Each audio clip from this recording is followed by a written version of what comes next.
আসসালামু আলাইকুম বন্ধুরা। আজ আপনাদের নিয়ে যাব বাংলাদেশের শীর্ষ ধনীদের কবরস্থানে। বন্ধুরা, আমার পিছনে যে গেটটি দেখতে পাচ্ছেন, এটাই বাংলাদেশের শীর্ষ ধনীদের কবরস্থান।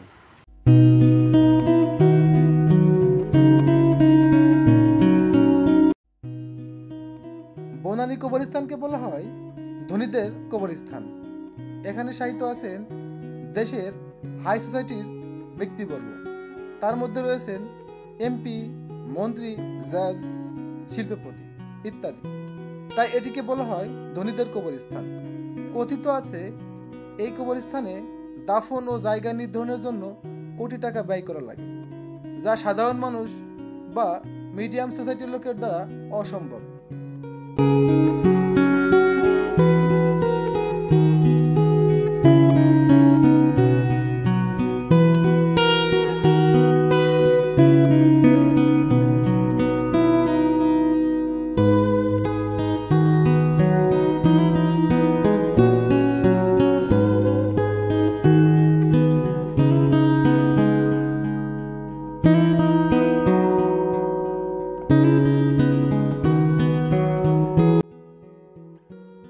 বর্তমানে এই কবরস্থানে যারা শায়িত আছেন তারা খুবই উচ্চমানের সিটিজেন। তাই আপনি যখন এই কবরস্থানে আসবেন, নিজ চোখেই তার প্রমাণ পেয়ে যাবেন। এখানে সব কবরগুলোই বিভিন্ন টাইলসে মোড়ানো এবং ব্যয়বহুল গাঁথনি দ্বারা প্রস্তুত করা হয়েছে, যা শুধু ধনী লোকদের পক্ষেই করা সম্ভব।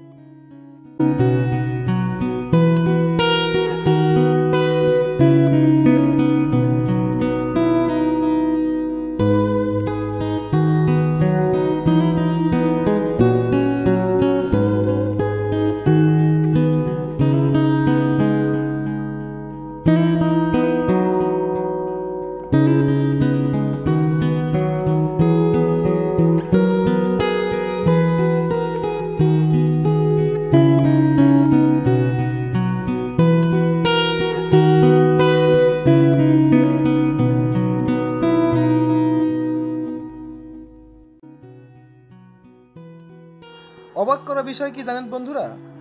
যখন আপনি এই কবরস্থানে আসবেন, প্রত্যেকটা কবরে যে নেম প্লেট আছে, নেম প্লেটটা যখন আপনি পড়বেন, তখনই আপনি বুঝতে পারবেন সে কি পেশায় ছিল, সে কোন ডেজিগনেশনে ছিল এবং তার পরিচয় কি।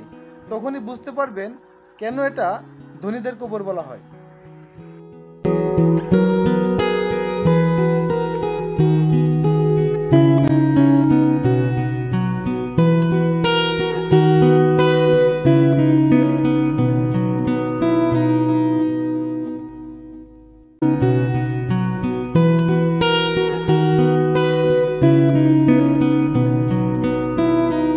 বন্ধুরা, এখানে যে মুরব্বী আঙ্কেলকে দেখতে পাচ্ছেন, এরকম 50 থেকে 60 জন লোক এখানে কর্মরত আছেন।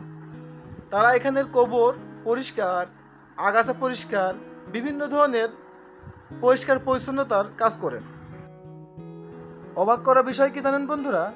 এখানে যারা কর্মরত আছেন তাদের স্যালারি বা ইনকাম নিয়ে যখন কথা বলতে গেলাম, তখন আসলে আমি নিজেই হতবাক। বন্ধুরা, আমি যদি বলি তাদের একজনের ইনকাম মান্থলি 1 থেকে 2 লাখ টাকা, তো আপনারা অবশ্যই বলবেন, ভাইয়া আপনি কি একটা কথা বললেন। কিন্তু আসলে এটাই কিন্তু সত্য কথা যে ওনাদের বেতন একজনের 1 থেকে 1.5 লক্ষ টাকা। এটা কিভাবে সম্ভব সেটা আপনাদের আমি এক্সপ্লেন করি। সেটা হলো, ইনারা একজন 20টা থেকে 30টা কবর নিয়ন্ত্রণ করেন এবং তারা এগুলো পরিষ্কার এবং পরিচ্ছন্নতার কাজ করেন।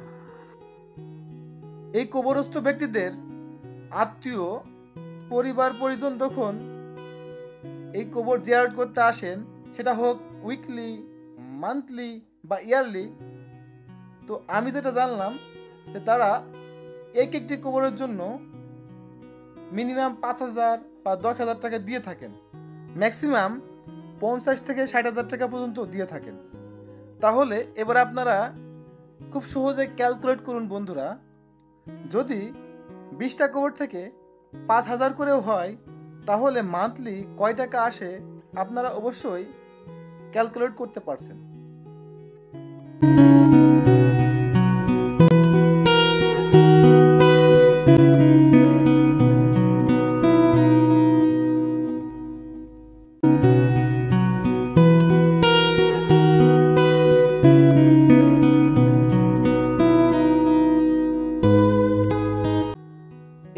বুঝি বনানী কবরস্থানকে বলা হয় ধনীদের কবরস্থান।